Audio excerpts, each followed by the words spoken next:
Abertura. Fundo azul. Linha branca horizontal se divide em duas e forma um quadrado que logo se desfaz.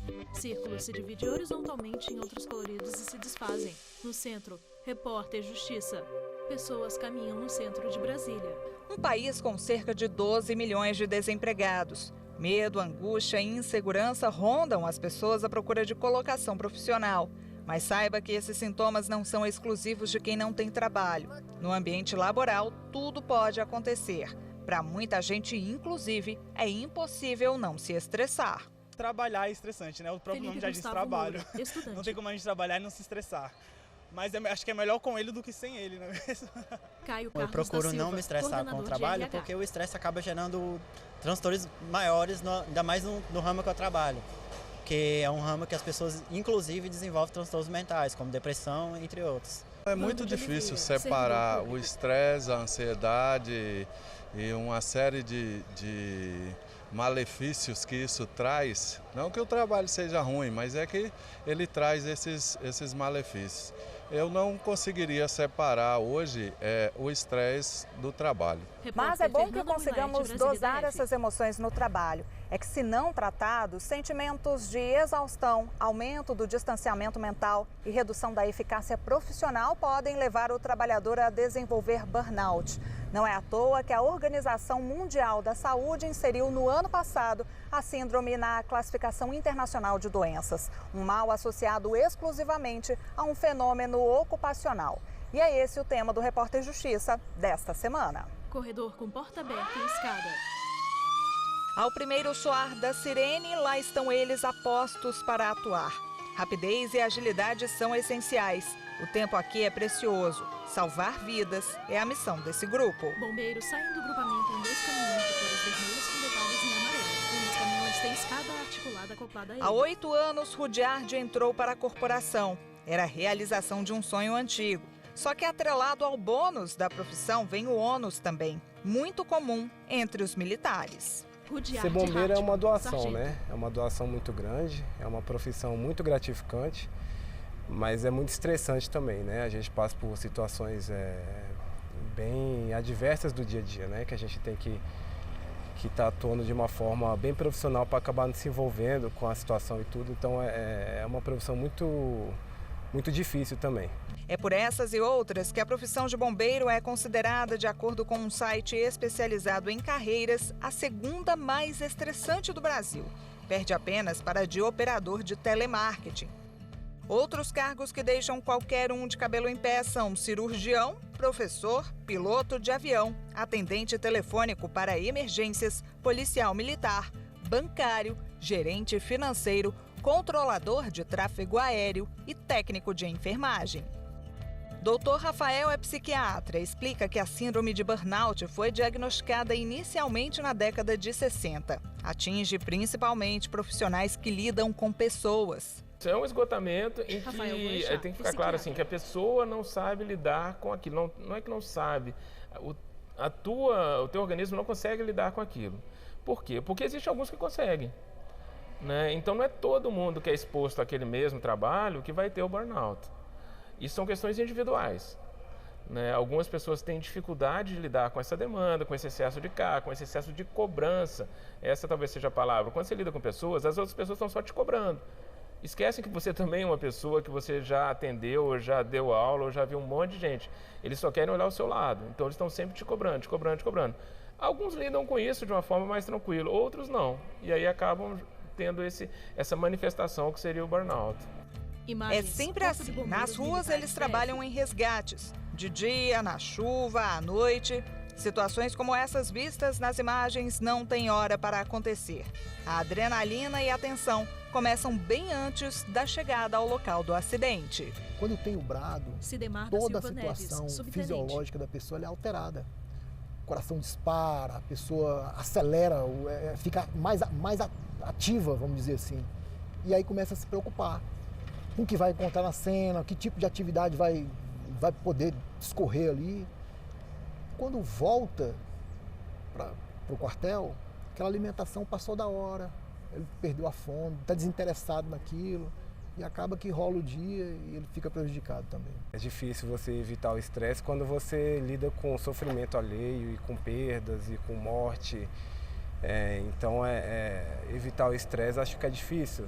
Quando a gente está indo para uma ocorrência, a gente já tem um certo nível de estresse. Quando brada, já dá aquela... Você fica ansioso, né? Para ver o que você vai deparar. E quando chega no local, às vezes, o estresse é maior ainda do que a gente está esperando, né? Esses profissionais sofrem com a privação do sono e muitas vezes com a interrupção de atividades fisiológicas básicas, como ir ao banheiro ou mesmo se alimentar. E é tanto engajamento que às vezes o bombeiro, mesmo indo para casa, esquece que já terminou de trabalhar. Certa vez, por exemplo, o subtenente Sidemar voltou para casa e começou a conversar com a mulher. Ele estava tão cansado que cochilou. Uma viatura passou na rua com a sirene ligada. E aí você pode imaginar o que aconteceu na sequência, né? Levantei correndo da cama ali, minha esposa, o que foi e tal, preocupada comigo. Eu tenho que ir para a ocorrência. Ela, que ocorrência? Você está em casa.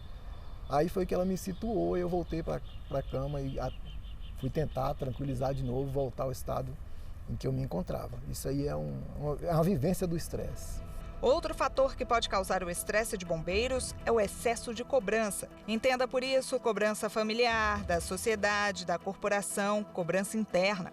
Nessas horas, todo cuidado é pouco para que o profissional não se estresse e desencadeie uma síndrome de burnout. Às vezes a cobrança ela acaba extraindo do profissional algo que ele não deseja. Ele está buscando o melhor, mas ele acaba ficando sufocado naquela cobrança e acaba não executando da forma que seria necessário. Pode acontecer. O que é o mais comum? É o aumento da ansiedade, irritabilidade. Aí você vai tratar esses sintomas. Uma questão muito associada é a insônia. O burnout normalmente leva os problemas do trabalho para a cama e aí não dorme direito. Então você vai ter que tratar essa insônia, porque se a insônia não for tratada, aí vai virando uma bola de neve. Porque a insônia por si só também aumenta a ansiedade, aumenta a irritabilidade, diminui o prejuízo, altera todo o organismo, a parte hormonal, imunológica, tudo isso vai atrapalhando. Então, uma coisa vai puxando a outra. O burnout pode ter várias manifestações clínicas, entendeu? Você não tem um tratamento padrão, porque a manifestação minha pode ser uma, a sua pode ser outra. Muitas vezes a pessoa tem, antes desses sintomas emocionais que a gente está falando, de irritabilidade, de nervosismo, de insônia, tem sintomas físicos. É aquela pessoa que aparece com uma doença dermatológica, com uma síndrome inflamatória intestinal, né, a doença de Crohn, retocolite ulcerativa, qualquer uma doença inflamatória do tubo gastrointestinal. É muito comum associado a esse esgotamento. Então, às vezes você vai surgir com sintomas físicos até antes dos emocionais. E os sintomas físicos são mais evidentes, né? Se você está com uma psoríase, você vê na pele.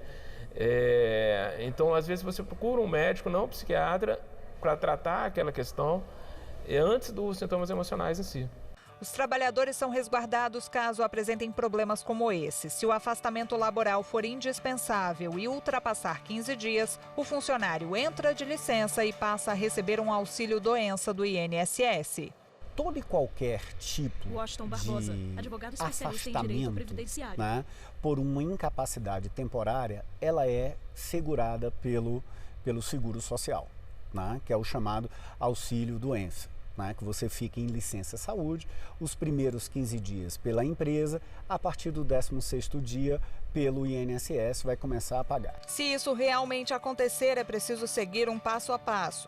Você vai ter de procurar o INSS para fazer uma perícia e esta perícia vai atestar se você está incapacitado ou não para o trabalho.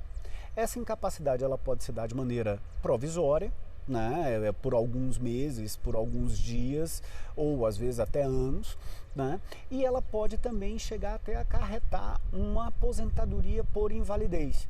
E foi ao perceber os primeiros sintomas que Fabrício viu que algo não ia bem. O ano era 2013, o então padre estava esgotado das atividades da paróquia. Sabia que a missão era ajudar os fiéis, mas se sentia paralisado. Passou por momentos de ansiedade e depressão. Descobriu que estava com síndrome de burnout. É uma angústia muito forte. Fabrício Nogueira, especialista em inteligência espiritual. Ela vem acompanhada de síndrome de pânico. No meu caso, veio acompanhada de síndrome de pânico. Não havia tantos elementos externos que, digamos assim, gerassem um grande estresse. Eram coisas internas mesmo, uma cobrança interna. Sendo que quando você tem uma cobrança interna muito forte, em tudo externo você vê uma cobrança. Era uma sensação horrível e que eu já não aguentava mais fazer certas coisas e eu tinha que continuar fazendo. E quanto mais eu fazia, mais isso vinha, e essa opressão, e essa angústia, essa ansiedade, sendo que eu era muito realizado com aquilo que eu fazia. Fabrício buscou ajuda, se sentia curado, mas em 2018 foi diagnosticado mais uma vez com a síndrome. Chegou à conclusão de que era hora de parar. O momento que eu tive o burnout foi o momento que a minha mente, que o meu corpo, que a minha vida disse para mim mesmo: Fabrício, para e começa a se enxergar. Para e vai entender as tuas dores. Fabrício se desligou das funções paroquiais e passou a se entender mais. Viveu momentos de autoconhecimento. Hoje é especialista em inteligência espiritual. Eu aprendi, depois de tudo isso, que eu tenho que olhar para mim em primeiro lugar para eu poder dar o melhor de mim para o outro. Por isso, cuidar do corpo e da mente é essencial. A gente tem que ter essa consciência, a gente tem que ter nossos momentos de descanso, de relaxamento, né? Isso é importante.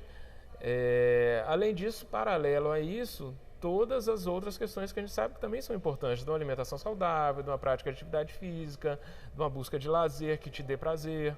Então, todas essas pequenas medidas somam-se e acabam também ajudando muito. Não pode ser tudo trabalho, senão a gente não aguenta. Nosso organismo, a gente tem que pensar como uma máquina, assim. Um motor. Se você usa esse motor 100% do tempo na potência máxima, é lógico que esse motor vai ter um desgaste maior do que se você usar metade do tempo na potência média. Então, o organismo é a mesma coisa. Você não vai aguentar o tempo inteiro estar se exigindo ao máximo. Então, você vai dar problema mais cedo. O Repórter Justiça vai para um rápido intervalo e volta já. No próximo bloco, a repórter Fernanda Tavares mostra que tem empresas interessadas em garantir o bem-estar dos funcionários. Não saia daí. Vinheta de transição. No centro, Repórter Justiça. Vinheta de transição. No centro, Repórter Justiça. Puxa peso, sobe na esteira, cuida de toda a academia. Não bastasse tudo isso, o Diego ainda recebe diariamente os alunos neste espaço, que fica no edifício onde mora. Ele é personal trainer autônomo. A decisão de largar o emprego fixo para cuidar da saúde mental foi difícil. Mas antes, absolutamente tudo era motivo de estresse.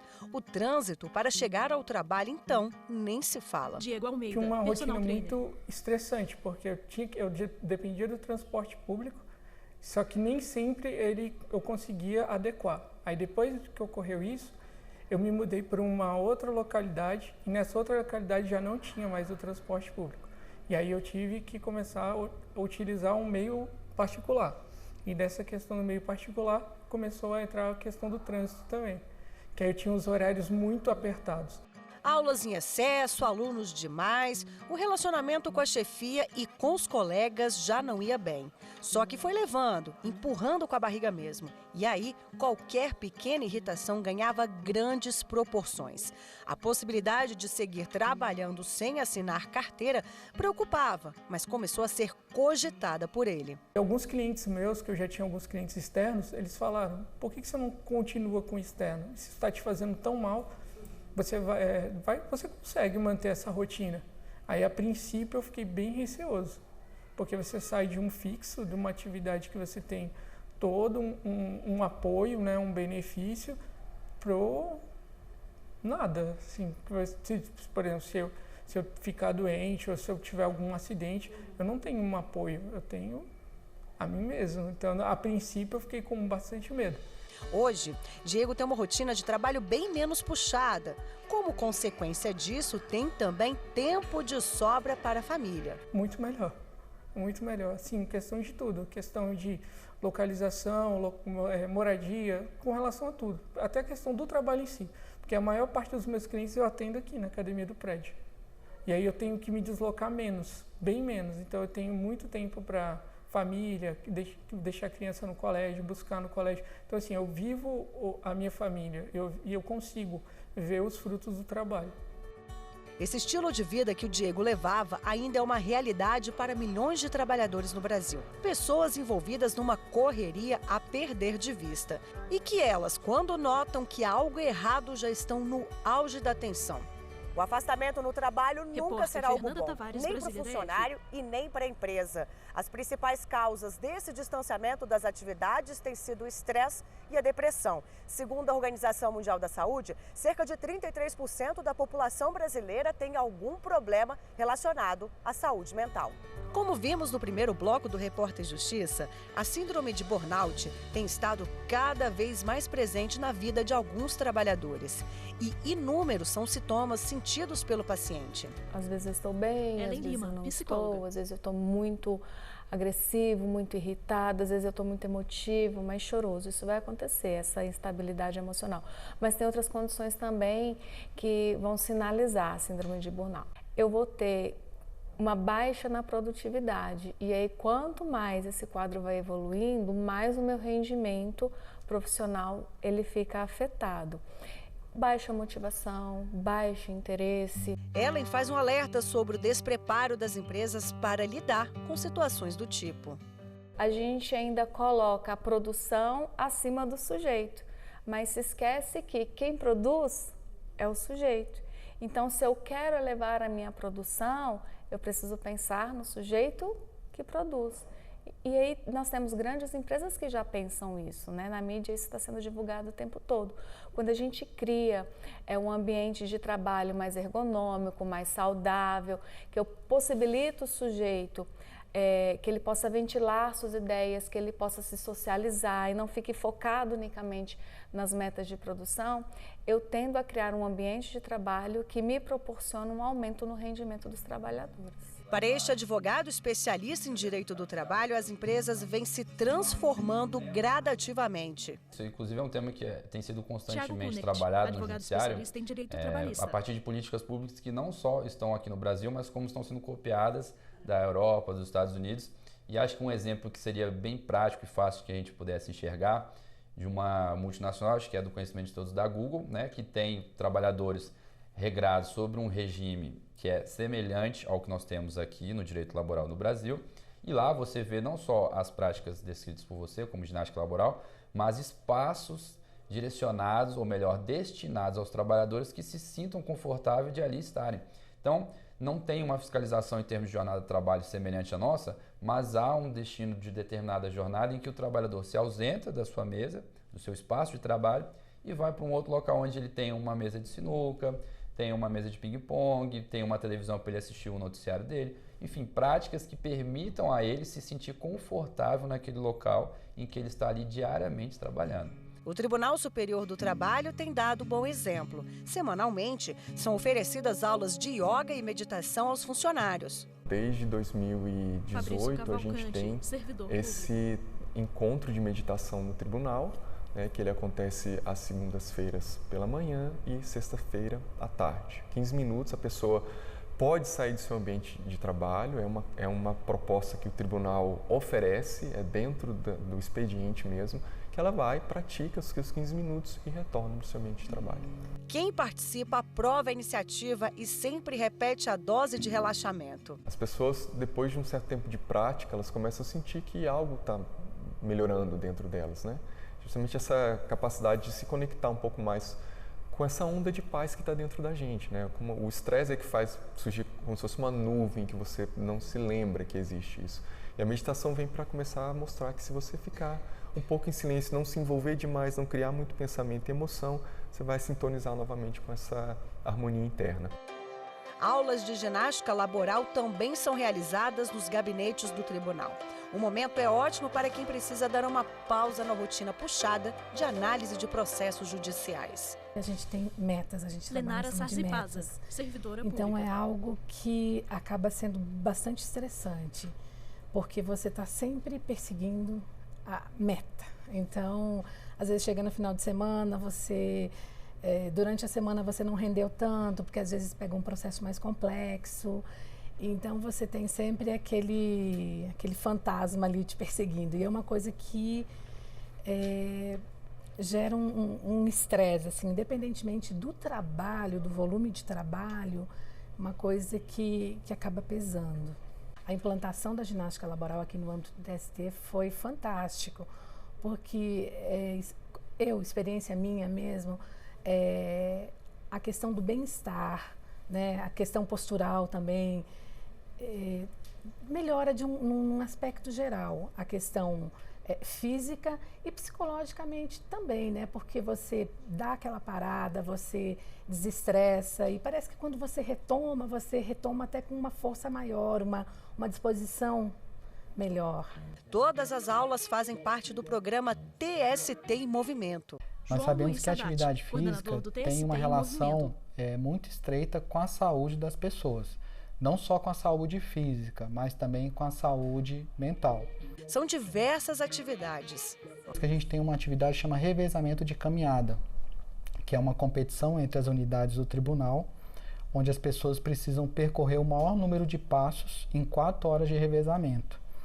E nessas 4 horas de revezamento, nós temos a participação de mais de 400 servidores e nós já temos alguns anos que nós já batemos a meta de 2 milhões de passos. Então, são 2 milhões de passos percorridos nessas 4 horas de revezamento. E é impressionante ouvir as pessoas, logo depois do revezamento, como isso propicia uma mudança no estilo de vida. Os resultados são positivos e revelam um quadro de trabalhadores mais ativos e, claro, com mais saúde. Servidores em pé com bastões de espuma nas mãos. Eu sei que ainda tem muito para ser feito, mas eu vejo assim que todos os órgãos precisariam ter um programa voltado para essa parte de saúde física e saúde mental dos servidores. E hoje o TST tem esse programa, já desde 2004. Então, nós contribuímos de forma direta e indireta para essa mudança no estilo de vida. O Mário é um dos participantes assíduos do TST em Movimento. O jornalista, que vive acompanhando as sessões plenárias do tribunal, sabe o quanto é importante um ambiente de trabalho saudável. Mário Rodrigues, na hora que você sai da sala, eu saio outra pessoa, sai renovado, né? Relaxado, volta para a sala com a respiração melhor, né? E eu sinto diferença, muita diferença. E veja daqui a pouco no Repórter Justiça. Você vai conhecer histórias de pessoas que largaram a correria do dia a dia por uma rotina menos acelerada e mais calma. É daqui a pouquinho, não saia daí. Vinheta de transição. No centro, Repórter Justiça. Vinheta de transição. No centro, Repórter Justiça. A mão quase desliza pela mesa. É com toda a calma e dedicação que a Daniela costura. O ateliê foi montado na própria casa. Um espaço livre de cobranças, horários. É bem aqui que a jovem se desconecta do mundo.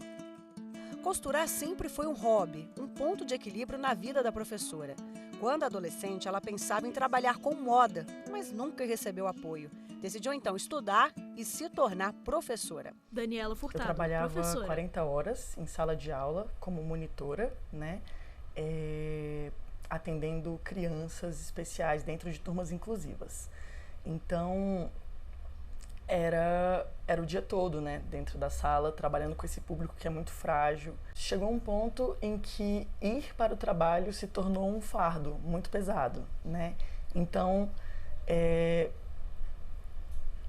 eu ia, né, já sempre com um pouco daquele desânimo por todo o trajeto, por tudo que ia enfrentar. E a volta chegou um ponto de adoecimento mesmo, assim, né, em que eu voltava chorando mesmo.